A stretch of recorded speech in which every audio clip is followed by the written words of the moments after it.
I'm Robert LeBoyer, Senior Biotechnology Analyst at Noble Capital.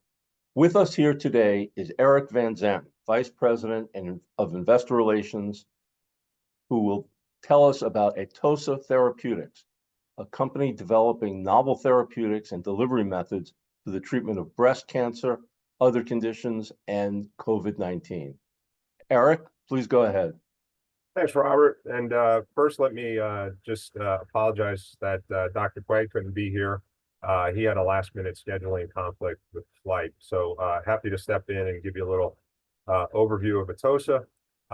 Let me start by just giving you some background on the company and starting with the name. So Atossa is named after Queen Atossa, who was the daughter of Emperor Cyrus of the Persian Empire back in 550 BC. She was also the wife of Darius the Great, and but more importantly, she also was the first documented case of breast cancer. So that's the name of the company, and the company was founded about a dozen years ago with the simple idea is why is there not a pap smear for breast cancer? So why do we not have a test that can identify women who are on the path to developing breast cancer, and we can treat them earlier, prevent them from developing breast cancer? So that's been our mission for about a dozen years, and that's remains our focus today. So we are a publicly traded company, and these are forward-looking statements, and disclosures are also on our website. Quickly on the leadership team, so I mentioned Dr. Quay, MD, PhD, our CEO and founder. Dr. Quay got both his MD and PhD at the University of Michigan. He did his postdoc work at MIT, his residency at Mass General. He taught for about 10 years at Stanford.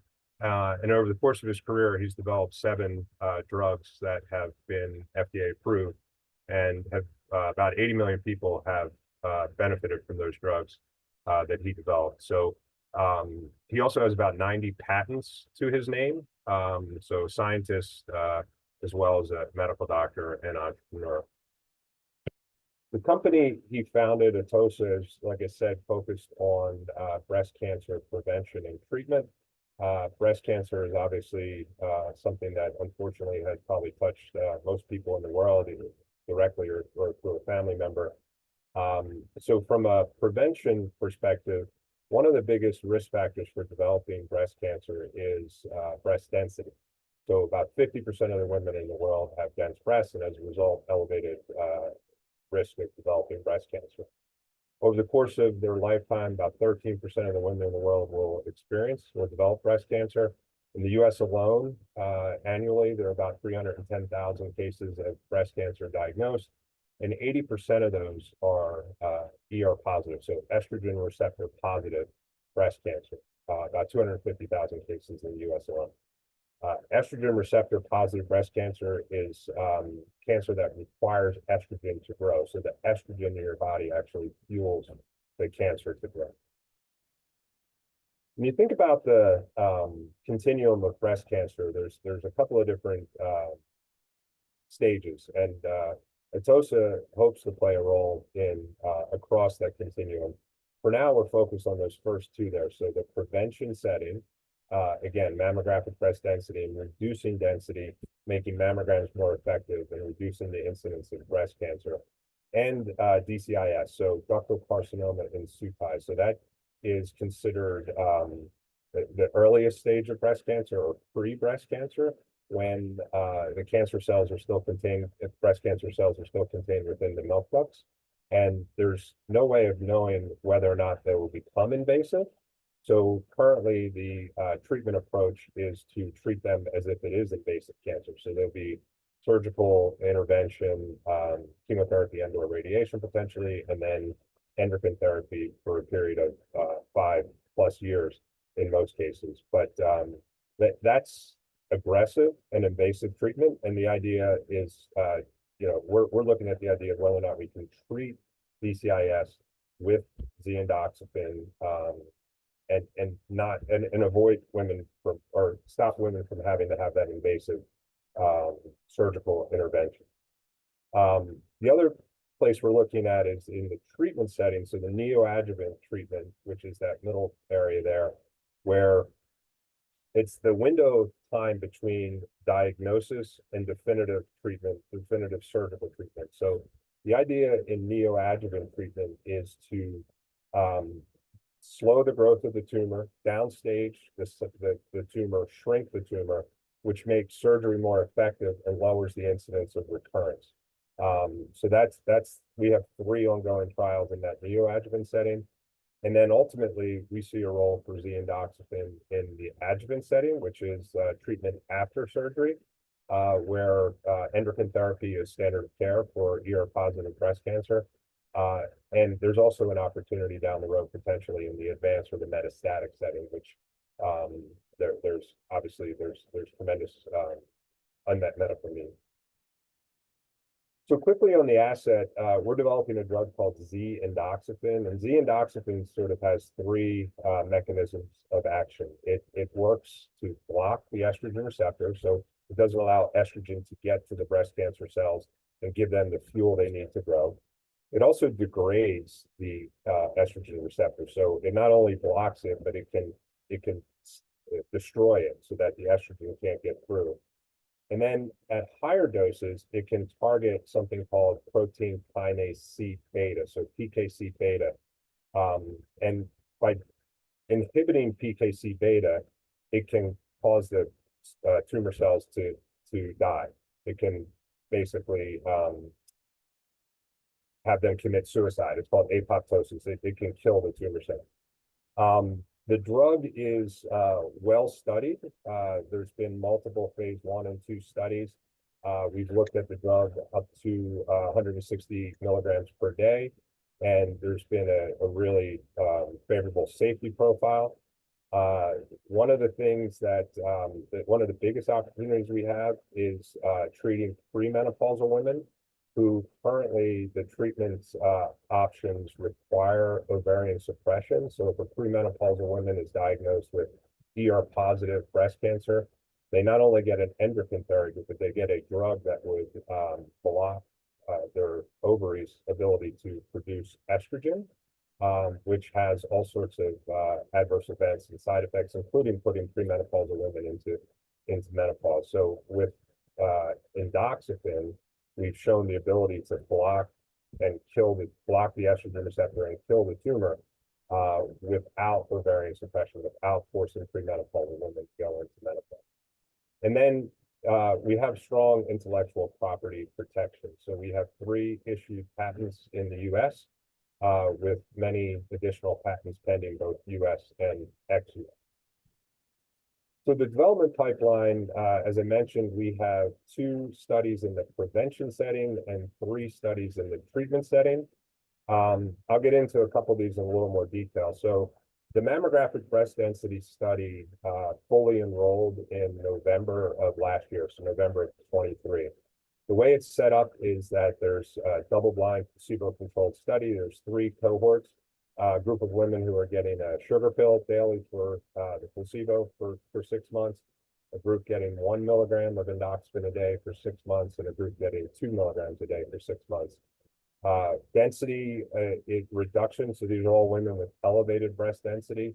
They have a mammogram when they're enrolled in the study. They have a mammogram at 3 months and another mammogram at 6 months to assess reduction in density. Then there'll be a follow-up mammogram at 24 months to assess the durability of that reduction. So I mentioned about 50% of the women in the world have elevated breast density, and the significance of that is that 2 things. Number one, it makes mammograms far less effective.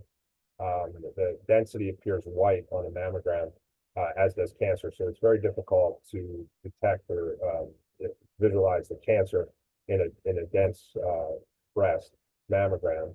And then the second piece of that is that elevated breast density is a significant independent risk factor for developing breast cancer. So there have been studies that have shown that it's actually the most significant risk factor for developing breast cancer.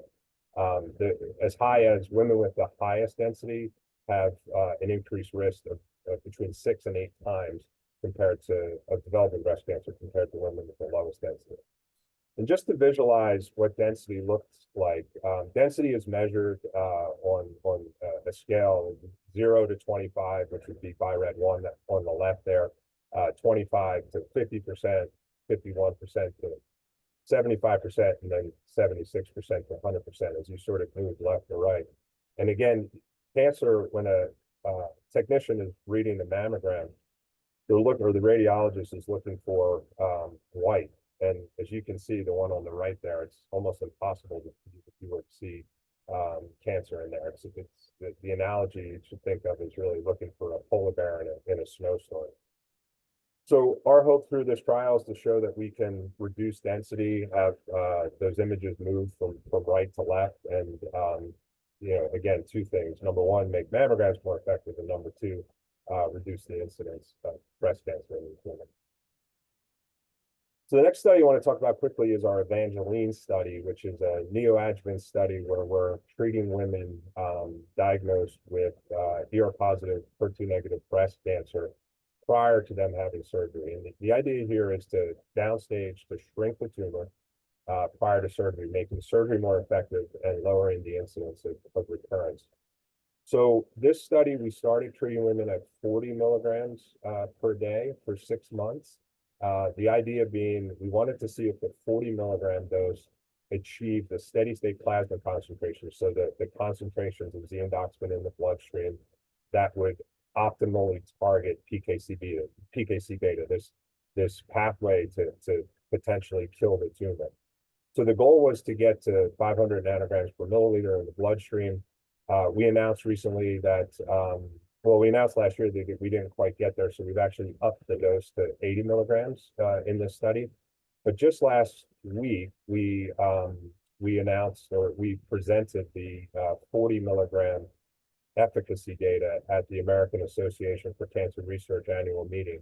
And that data was incredibly or extremely encouraging. The efficacy data, what we looked at was reduction in a marker called Ki-67, which is a proliferation marker, and then objective response, so as assessed by MRI. So did the tumor shrink?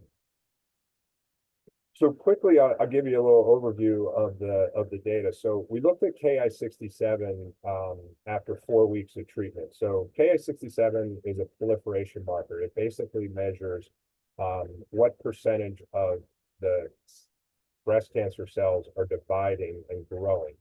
The lower that percentage at time of surgery, the more effective the surgery, and the lower the incidence of recurrence. So the gold standard is to sort of get below 10%.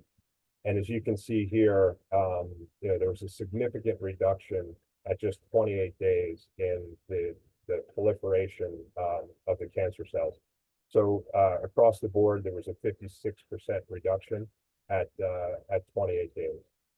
As women continued to receive treatment over the course of 6 months, you can see that the tumors all effectively stopped growing. So at 6 months, we assessed Ki-67 again and saw that, in a couple of cases, it was down to 0. Everyone was 3% and below. So you can see the impact that treatment with Z-endoxifen had on Ki-67, or this proliferation marker. We also assessed response. So did the tumor shrink? At 12 weeks, we saw a average reduction of 32%, including a complete response as assessed by MRI. And the response continued over the course of the additional 3 months of treatment. So at 6 months or 24 weeks of treatment, we saw an average reduction of 37%. So the goal of reducing the size of the tumor, slowing the growth of the tumor, was accomplished at 40 milligrams. We think now that we're going to be at 80 milligrams, that we'll even more effectively target this PKC beta inhibition pathway, and the efficacy results could be even greater. The other significant part of this is that the safety profile was extremely favorable. The current standard of care, tamoxifen and/or aromatase inhibitors for ER-positive breast cancer treatment, come with a significant adverse event profile. So most women experience vasomotor symptoms, hot flashes, night sweats, joint ache, headache, and those lead to compliance challenges. So in some cases, particularly in the adjuvant setting, women just stop taking the drug, and obviously that will limit the effectiveness if you stop taking the drug. So we saw a very favorable safety and tolerability profile at 40 milligrams, and no reason to expect that to change. The last trial, real quick, is one we announced earlier this week.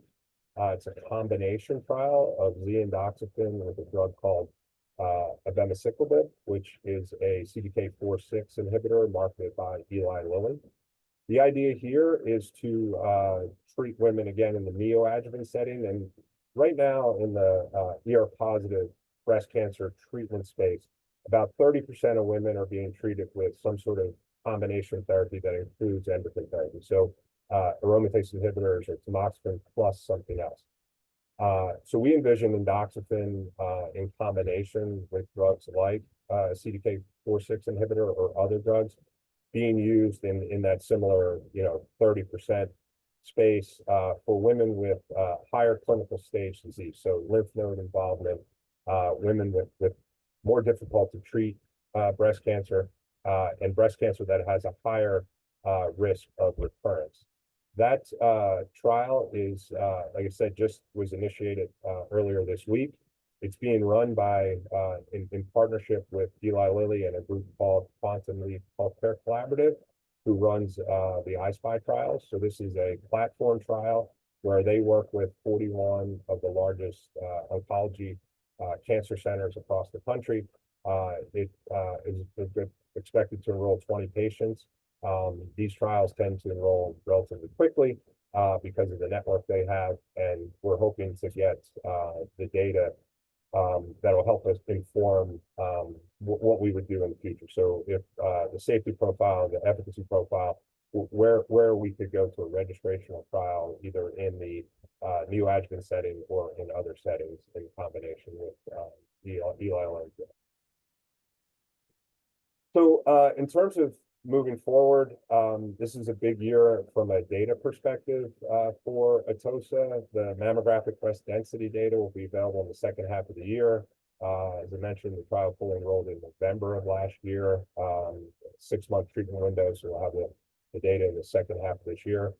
One of our neoadjuvant trials, the I-SPY trial, we're treating women with 10 milligrams of Z-endoxifen, enrolled in February of this year. So again, that's a 6-month treatment window. We'll have the data in the second half of this year. We recently presented the 40 milligram Evangeline trial data at AACR. We're expecting to have the 80 milligram PK data this quarter, and then initiate the treatment arm in the second half of the year. And then we'll have enrollment updates for both the DCIS and the combination trial over the course of this year. Quickly on the cap table, as of the first or the end of last year, we had $88.5 million cash, no debt. Market cap as of Monday was about $214 million. And then we do have outstanding warrants, which, if exercised, could generate a significant amount of revenue. There's nothing exotic about them. They're straightforward warrants that, again, if exercised, could generate significant additional cash for the company. So with that, Robert, happy to open it up for questions. Thank you very much, Eric. That was a very interesting presentation. And one of the questions that I had was about some of the things that you presented on the elevated breast density. And the 4 radiographs that you showed illustrated the differences between low and high density breast tissue. What's the current significance of that, and how are the different patients treated today, and what would be the change?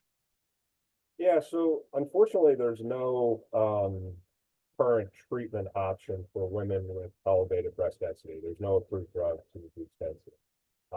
In terms of risk, there was a study by the Breast Cancer Surveillance Consortium, and it included over 200,000 women, and it found that breast density is the most prevalent risk factor for developing breast cancer.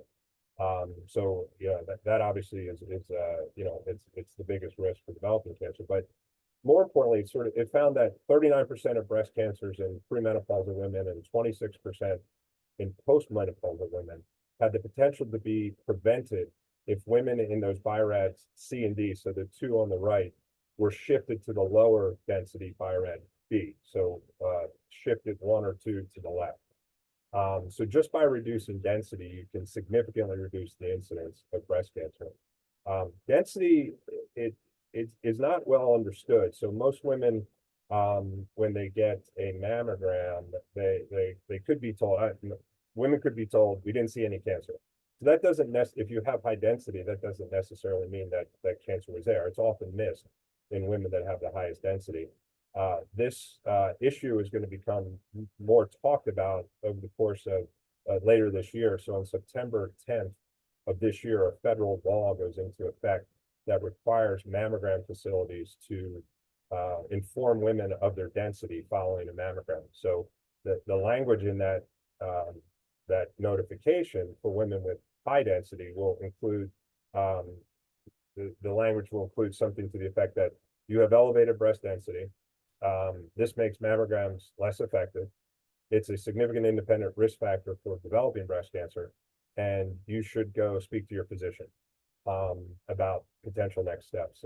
And right now, the next steps include, you know, if you can get an MRI and or an ultrasound, if you have the right insurance and you have access, or you just wait for your next mammogram. So our hope is that that conversation at some point will include the fact that you could get treated with Z-endoxifen and reduce your density and reduce the associated risk of developing breast cancer. Okay, and would a woman know what her density is without being told? Is this something that they? So there's no way to know in terms of you know, the breast doesn't feel it more dense, or there's the mammogram is the only way of determining density. Okay, does density change over a woman's lifetime with It can. childbirth or anything like that? Yeah, so density actually, there's a slight reduction as you age. So density goes down, but a very small fraction of percentage annually. But yeah, so but not significantly over the course of your lifetime. Okay, and when will you have the data from the breast density study, and what would the next steps look like? Yeah, so we fully enrolled the trial mid-November of last year. The last patient will get treated for 6 months, and then she'll have her 6-month mammogram. And then there's a period of time where the database needs to be locked and the data needs to be analyzed. So we'll have it in the second half of this year. And coming out of that, we expect to, you know, make some decisions about what next steps are in terms of how can we do a registrational study that looks at reduction in maybe not just reduction in density, but reduction in incidence. So reduction in you know, women developing breast cancer, because that's the ultimate goal. I mean, there's the value in reducing density, which would allow mammograms to be more effective and women getting diagnosed earlier, which is always better from a treatment and outcome perspective. But if you can actually reduce or reduce the number of women who develop breast cancer, I mean, that would be you know, that's certainly our goal. Sure, reducing the incidence of the disease would obviously be the goal. So yeah, that's great that that is one of the potential objectives. And you mentioned the data at ACR, and the 40 milligram data that you presented recently was very positive. So what was the thinking behind increasing the dose to 80? Yeah, so it's simple in that we know at 80 milligrams that we will more effectively target PKC beta. So this mechanism that can kill the tumor. If we can achieve the higher steady state plasma concentrations of endoxifen in the bloodstream, that we can more effectively target PKC beta. So we started at 40 thinking that might be the right dose, but we also wanted to make sure we had you know, a favorable safety and tolerability profile. So that was the first step. The protocol was written in such a way that if the plasma concentrations were too low at 40, that we could move up to 80. If they were too high, we could move down to 20. So it was all part of the plan. So we saw, and we talked about this at AACR, that the plasma concentrations were, the average was sort of around 280 nanograms per milliliter, and we're trying to get closer to 500. So we're confident that 80 will get us there, and that the you know, the efficacy data or efficacy results, you know, should be or could be better, given that we're more effectively targeting PVC beta. So it sounds as if safety was sufficient so that you can increase the dose, hoping to see more efficacy. Yeah, so we saw only one grade 3 adverse event. A woman reported a headache. There were a couple of grade 2 adverse events, but no 4s and 5s. So you know, very, very favorable safety profile. Great. And could you just repeat some of the milestones ahead for the company? Sure. So you know, again, primary data from 2 of our studies, the mammographic breast density study and the 10 milligram neoadjuvant study in the second half of this year. The 80 milligram PK data from Evangeline, you know, this quarter, that should wrap up. Initiation of the treatment arm in the second half of this year. And then for the other 2 studies, the DCIS study and the combination study, they just sort of got going, one in February, one this week.